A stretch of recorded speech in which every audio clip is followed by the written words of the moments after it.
मंजिल को भूल के जिया तो क्या जिया है दम, तो उस मंजिल को पाके दिखा, लिख दे अपनी कलम से कामयाबी की कहानी, और किस्मत को बोल है दम तो मिटा के दिखा। आ जाओ मेरे शेरनियों, आज हम वास्तविक संख्या जो क्लास 10th का चैप्टर 1 है उसको यही 4 डालते हैं। आज की वीडियो में हम वास्तविक संख्या चैप्टर का परिचय पढ़ेंगे। किसी भी चैप्टर को पढ़ने से पहले उसका परिचय पढ़ना बहुत आवश्यक होता है। चैप्टर को जो टाइटल है वो हमारे समझ में आना चाहिए कि उसका मतलब क्या है। वास्तविक संख्या, वास्तविक संख्या का मतलब क्या है? तो वास्तविक जो संख्या है उस शब्द को जानने से पहले हमें इसके नीचे और भी संख्याएं होती है उनको जानना बेहद जरूरी होता है। तो संख्याएं शुरुआत से कहाँ से होती है? प्राकृत संख्या, उसके बाद में पूर्ण संख्या, उसके बाद में पूर्णांक संख्या, उसके बाद में परिमेय संख्या, उसके बाद में अपरिमेय संख्या। ये सभी संख्याओं को पढ़ने के बाद में हम वास्तविक संख्या पर आते हैं और चैप्टर का नाम है वास्तविक संख्या। तो हमको पहले प्राकृत संख्या, पूर्ण संख्या, पूर्णांक संख्या, परिमेय संख्या, अपरिमेय संख्या का विस्तार से अध्ययन करना होगा और ये संख्याओं को समझ में हमें आना चाहिए कि संख्या क्या होती है। तो देखते हैं प्राकृत संख्या नंबर 1, प्राकृत संख्या जिसे इंग्लिश में बोलते हैं नेचुरल नंबर्स।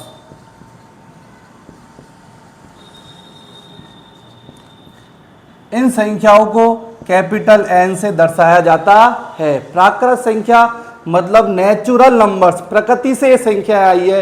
इन संख्याओं के अंतर्गत कौन कौन संख्या आती है? 1, 2, 3, 4, 5 और आगे चलती जाती है। कौन कौन संख्या है? गिनती 1, 2, 3, 4, 5, हजार, 1 लाख, 10 लाख, अरब, 10 अरब, करोड़, 10 करोड़, खरब, 10 खरब आदि सभी संख्याएं प्राकृत संख्या के अंतर्गत आती है। इसके बाद में सेकंड नंबर की संख्या है पूर्ण संख्या। एक एक संख्याओं को हम विस्तार से पढ़ेंगे और हमारे समझ में भी आना चाहिए ये संख्याएं क्या होती है। होल नंबर जिसे हम W से दर्शाते हैं। इन संख्याओं के अंतर्गत कौन सी संख्याएं आती है? देखिए 0, 1, 2, 3, 4, 5 और आगे ये चलती जाती है। जिस प्रकार से प्राकृत संख्या आगे चलती जाती है इसी प्रकार से ये संख्याएं भी, लेकिन इसकी स्टार्टिंग कहाँ से होती है? 0 से। प्राकृत संख्या की स्टार्टिंग कहाँ से होती है? 1 से। पूर्ण संख्याओं की शुरुआत होती है 0 से। 0, 1, 2, 3, 4, 5। तो बेसिकली पूर्ण संख्या क्या है? 0 प्लस प्राकृत संख्या ही पूर्ण संख्या है। इसके बाद में हम चलते हैं पूर्णांक संख्या। पूर्णांक नाम से स्पष्ट है, पूर्णांक इसे इंग्लिश में बोलते हैं इंटीजर्स, और जिसे हम Z से दर्शाते हैं। तो इन संख्याओं में कौन कौन सी संख्या है? तो पूर्ण संख्या तो इसमें है ही 0, 1, 2, 3, 4, 5 और ये संख्या कहाँ तक जा रही है? अनंत तक। और बाईं ओर -1, -2, -3, -4, -5 और कहाँ तक जाएगी? अनंत तक। तो देखिए धनात्मक संख्या इसके अंतर्गत है और पूर्णांक संख्याओं में ऋणात्मक संख्या भी शामिल हो गई है। तो पूर्णांक संख्याओं में प्राकृत संख्या, पूर्ण संख्या और ऋणात्मक संख्याएं भी शामिल हो गई है। तो ऋणात्मक, शून्य और धनात्मक संख्याओं का संग्रह ही पूर्णांक संख्याओं के अंतर्गत आते हैं, जिसे इंग्लिश में बोलते हैं इंटीजर्स। और क्या है? किससे दर्शाते हैं इसको? Z से। अब हम चलते हैं अगली संख्या परिमेय संख्या।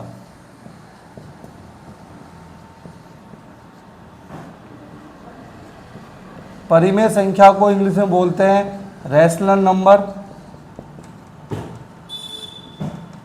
और इसे Q से दर्शाते हैं। परिमेय संख्याओं को हम Q से दर्शाते हैं। इसमें कौन कौन सी संख्याएं आती है? इन संख्याओं में सभी वो संख्या जो P/Q रूप में लिखा जा सके, जहां P और Q पूर्णांक हो लेकिन Q का मान 0 नहीं होना चाहिए। परिमेय संख्याओं के अंतर्गत ऐसी संख्या है जो p बटे q रूप में लिखी जा सके, जहां p और q पूर्णांक हो लेकिन q का मान 0 नहीं होना चाहिए। इसके उदाहरण हम लेते हैं।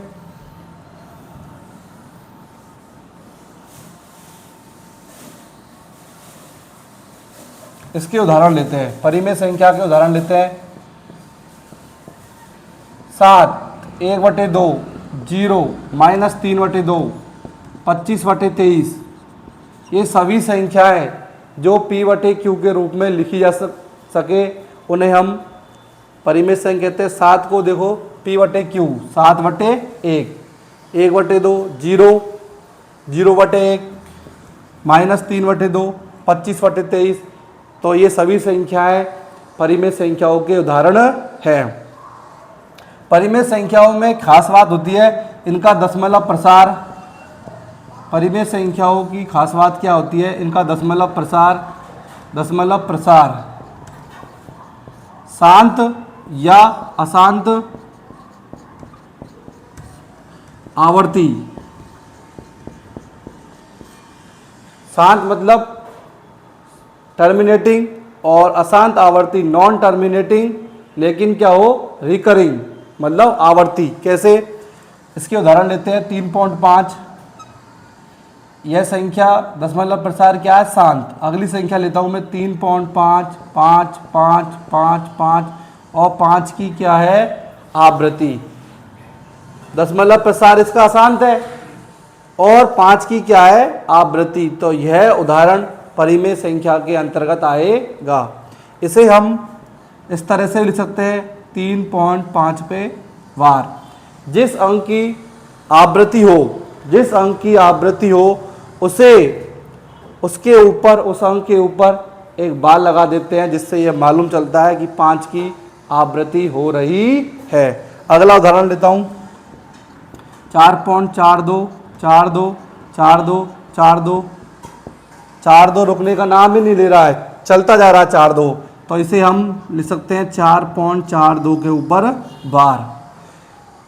यह संख्या भी परिमेय है, यह संख्या भी परिमेय है और यह संख्या भी परिमेय है, क्योंकि इनका दशमलव प्रसार शांत, इसका अशांत आवर्ती और यह भी अशांत आवर्ती का उदाहरण है। ऐसे हम हजारों उदाहरण लिख सकते हैं। 10.135 135 135 135 135 की आवृत्ति हो रही है, तो इसको हम लिख सकते हैं 10.135 की आवृत्ति हो रही है, तो 135 के ऊपर बार। तो बच्चों सभी समझ गए होंगे कि परिमेय संख्या क्या होती है, जिनका दशमलव प्रसार शांत होता है अथवा अशांत आवृत्ति होता है। ऐसी सभी संख्याएं परिमेय संख्याओं के उदाहरण हैं।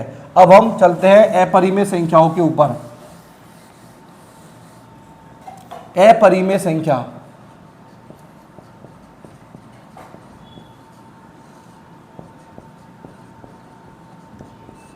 इर्रेशनल नंबर्स, नोट करते भी चले साथ साथ में। इसे दर्शाते हैं क्यू डैश से। अपरिमेय संख्याओं को किससे दर्शाते हैं? क्यू डैश से। परिमेय संख्या जो है वो p बटे क्यू रूप में लिखते हैं उनको। अपरिमेय संख्या जिसे p बटे क्यू रूप में न लिखा जा सके, p बटे क्यू रूप में न लिखा जा सके, वे सभी संख्याएं अपरिमेय संख्याओं के अंतर्गत आते हैं। इनका दशमलव प्रसार कैसा होता है भाई? अपरिमेय संख्याओं का दशमलव प्रसार कैसा होता है? देखिए, अशांत नॉट टर्मिनेटिंग नॉट रिकरिंग, अशांत अनावर्ती। दशमलव प्रसार कैसा होता है इसका? अशांत अनावर्ती, नॉट टर्मिनेटिंग नॉट रिकरिंग, मतलब कोई आवृत्ति नहीं है। इसका उदाहरण मैं लेता हूं। जैसे मैंने लिखा 4.123 5 6 2 5 0 3 2 7 8 1 5 6 4 5 8 9, आगे चलता ही जा रहा है। कोई देखो किसी भी अंक की आवृत्ति नहीं है। 1 के बाद 2 आया, 2 के बाद में 3 5 6, फिर 2 आ गया, फिर 5 आ गया, फिर 0 आ गया, फिर 2 आ गया, फिर 7, फिर 8, फिर 1 5 6 4 5 8 9। किसी भी अंक की आवृत्ति नहीं है। कितने भी स्थान के बाद चले जाओ, कितने भी स्थान के बाद चले जाओ, कहीं भी इसकी आवृत्ति नहीं है। तो यह उदाहरण अपरिमेय संख्याओं के अंतर्गत आएगा। क्यों? इसका दशमलव प्रसार अशांत शांत नहीं है और किसी भी अंक की आवृत्ति नहीं है। तो यह उदाहरण क्या है? अपरिमेय संख्या। और उदाहरण ले सकते हैं अपन 0.01,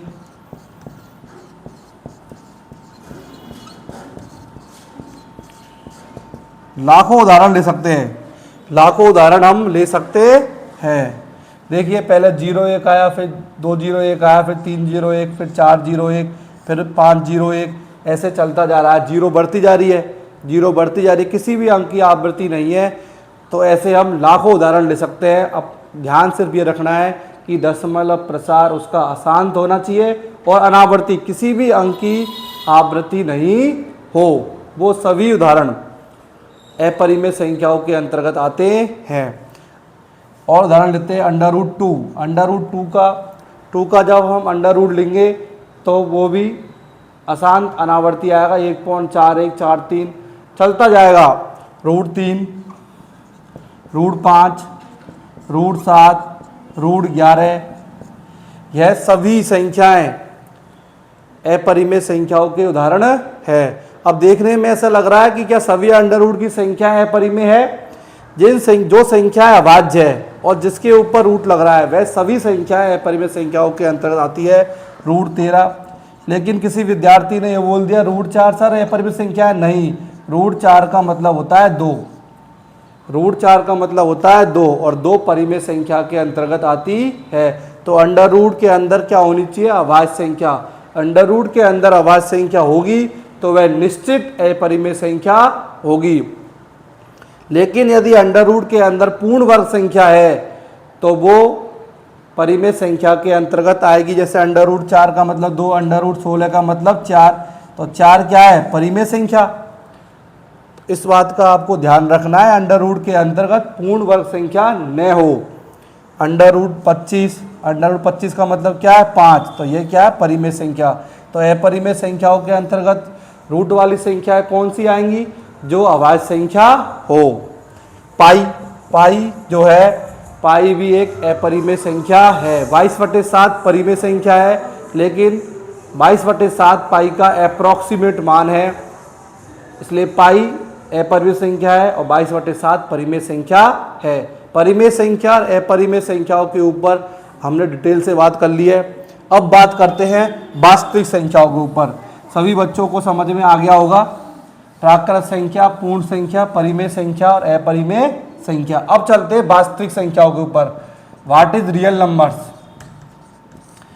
वास्तविक संख्याओं को सर किससे दर्शाते हैं? R से।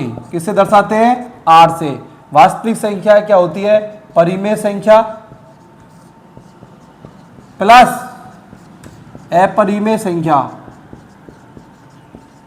परिमेय संख्या प्लस अपरिमेय संख्या के संग्रह को हम वास्तविक संख्या के अंतर्गत रखते हैं। परिमेय संख्या प्लस अपरिमेय संख्या, परिमेय संख्या और अपरिमेय संख्याओं के संग्रह को ही हम वास्तविक संख्या कहते हैं। तो आपके समझ में आ गया होगा कि चैप्टर का टाइटल है वास्तविक संख्या। तो हमने देखा वास्तविक संख्या को पढ़ने से पहले प्राकृत संख्या, पूर्ण संख्या, पूर्णांक संख्या, परिमेय संख्या और अपरिमेय संख्या, फिर आती है वास्तविक संख्या। वास्तविक संख्या के अंतर्गत क्या है?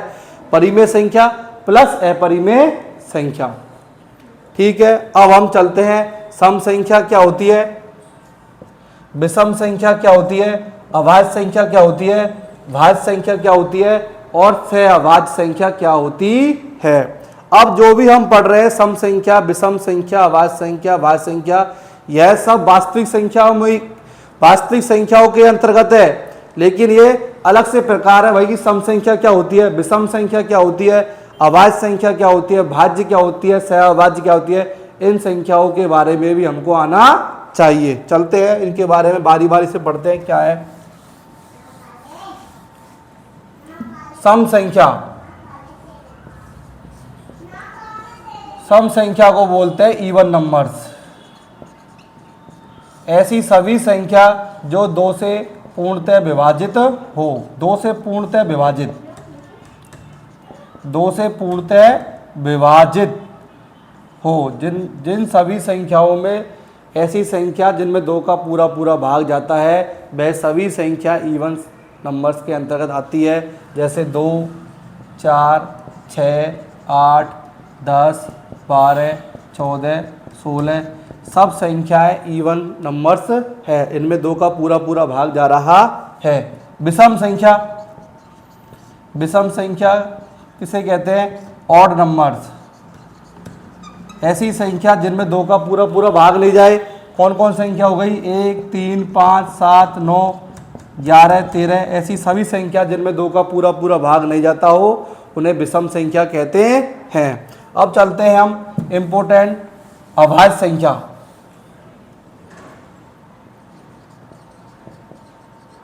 अभाज्य संख्या क्या है? Prime numbers. प्राइम नंबर्स क्या होती है? प्राइम नंबर्स क्या होती है? ऐसी सभी संख्याएं जिनमें स्वयं व एक के अतिरिक्त किसी भी संख्या का भाग नहीं जाता हो अभाज्य संख्या कहलाती है। ऐसी सभी संख्याएं जिनमें स्वयं व एक के अतिरिक्त किसी भी संख्या का भाग नहीं जाता हो उन्हें अभाज्य संख्या कहते हैं। या जिनके गुणनखंड सिर्फ 2 हो तो अभाज्य संख्या क्या है? जिनमें स्वयं व एक का ही भाग जाता हो, भाग जाता हो, स्वयं व एक का ही भाग जाता हो और किसी संख्या का भाग नहीं जाता हो। ऐसी संख्या कौन कौन सी है? 2, 3, 5, 7, 11, 13, 17, 19, 23, 29 और आगे चलती जाती है। इन सभी संख्याओं में सिर्फ स्वयं का मतलब खुद का और एक का ही भाग जाता है। या इन संख्याओं के सिर्फ 2 ही गुणनखंड है, एक तो 1 और एक स्वयं। 1, 2 के गुणनखंड क्या हुए? 1 और 2। 3 के क्या हुए? 1 और 3। 5 के गुणनखंड क्या हुए? 1 और 5। सिर्फ 2 ही गुणनखंड है इन संख्याओं के। तो ऐसी सभी संख्या जिनके सिर्फ 2 ही गुणनखंड है अभाज्य संख्याओं के अंतर्गत आती है, प्राइम नंबर्स। अब चलते हैं अपन भाज्य संख्याओं के ऊपर।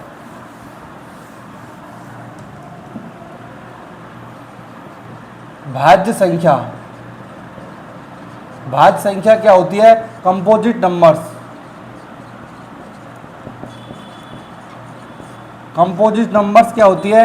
ऐसी संख्याएं जिनके गुणनखंड 2 से ज़्यादा हो। ऐसी संख्याएं जिनके गुणनखंड 2 से ज़्यादा हो, मतलब स्वयं व एक के अतिरिक्त किसी और संख्या का भाग चला जाए, स्वयं व एक के अतिरिक्त किसी और संख्या का भाग चला जाए तो वह संख्या भाज्य संख्या कहलाती है। जैसे 4 के गुणनखंड 1 और 4 तो है ही है। 1 और स्वयं वह संख्या तो सभी संख्याओं के गुणनखंड होते हैं, लेकिन इसमें 2 का भी भाग जा रहा है तो इसके 2 से ज़्यादा गुणनखंड हो गए, 3 हो गए। ऐसे 6 के गुणनखंड 1 और 6 लेकिन 2 भी है और 3 भी है, 2 से ज़्यादा गुणनखंड हो गए। 9 के गुणनखंड 1 और 9 तो है ही है, साथ में क्या है? 3। तो भाज्य संख्या क्या होती है? ऐसी संख्या जिसके 2 से ज़्यादा गुणनखंड हो, मतलब स्वयं व एक के अतिरिक्त किसी और संख्या का भाग चला जाए तो वह भाज्य संख्या कहलाती है। अब सबसे कंफ्यूजिंग जो है वो है सह अभाज्य संख्या, को प्राइम नंबर्स। ये क्या होती है इसके बारे में समझते हैं। को प्राइम नंबर्स, को प्राइम सह अभाज्य, सह अभाज्य संख्या, को प्राइम नंबर्स। को प्राइम नंबर्स को समझते हैं कि सह अभाज्य संख्या क्या होती है। देखिए नाम देखिए इसका, सह अभाज्य संख्या। ऐसा लगता है कि 2 संख्या जो क्या हो? अभाज्य हो। 2 संख्या जो अभाज्य हो सह अभाज्य संख्या कहलाती है, लेकिन ऐसा नहीं है। जैसे 2 और 3, ये संयोग बैठ गया यहाँ पर कि 2 और 3 सहअभाज्य संख्या है। सहअभाज्य संख्या की डेफिनेशन होती है ऐसी 2 संख्याएं जिनका महत्तम समावर्तक 1 होता है, सहअभाज्य संख्या कहलाती है। जैसे मैंने लिखा 8 और 15, 8 और 15, 8 और 15 तो अभाज्य नहीं है, 8 तो भाज्य है और 15 भी भाज्य है, लेकिन ये दोनों संख्याएं सहअभाज्य है। कैसे? 8 के गुणनखंड करते हैं 1 2 4 और 8, 1 2 4 और 8, 15 करते गुणनखंड, 1 3 5 और 15। दोनों के गुणनखंड देखते हैं। 8 के गुणनखंड है 1 2 4 8 और 15 गुणनखंड है 1 3 5 15। दोनों का महत्तम समावर्तक क्या है? 1, क्योंकि दोनों में उभयनिष्ठ क्या है? सिर्फ 1। तो ऐसी दो संख्याएं जिनका महत्तम समावर्तक 1 है सहअभाज्य संख्याएं कहलाती है। 2 और 3 क्या है? सहअभाज्य संख्या, क्योंकि इनका महत्तम समावर्तक क्या है? 1। कोई सी संख्या ले लें आप, जैसे अपन लेते हैं 3 और 5, 3 और 5 भी सहअभाज्य संख्या है, इनका महत्तम समावर्तक क्या है? 1। तो कोप्राइम नंबर्स क्या कहलाती है? ऐसी दो संख्या जिनका महत्तम समावर्तक 1 हो, जरूरी नहीं है वो अभाज्य संख्या हो। देखिए इस उदाहरण में दोनों भाज्य संख्याएं हैं, दोनों क्या है? भाज्य संख्याएं। 8 भी भाज्य है, 15 भी भाज्य है, लेकिन महत्तम समावर्तक क्या है इनका? 1। गुणनखंड क्या है? सिर्फ दोनों में 1 कॉमन है, इसमें भी 1 आ रहा है और इसमें भी 1 आ रहा है, तो महत्तम समावर्तक क्या हुआ? 1। तो अभाज्य संख्या की परिभाषा है जिसका महत्तम समावर्तक, ऐसी दो संख्या जिनका महत्तम समावर्तक 1 है, सहअभाज्य संख्याएं कहलाती है। सहअभाज्य संख्या हो गई। अब मैं आपको कीवर्ड 2-4 पॉइंट बताता हूं। एक न तो अभाज्य संख्या है, एक न तो अभाज्य संख्या है, एक न तो अभाज्य संख्या है न ही भाज्य। ये इंपॉर्टेंट लाइन है, इसको ध्यान में रखना।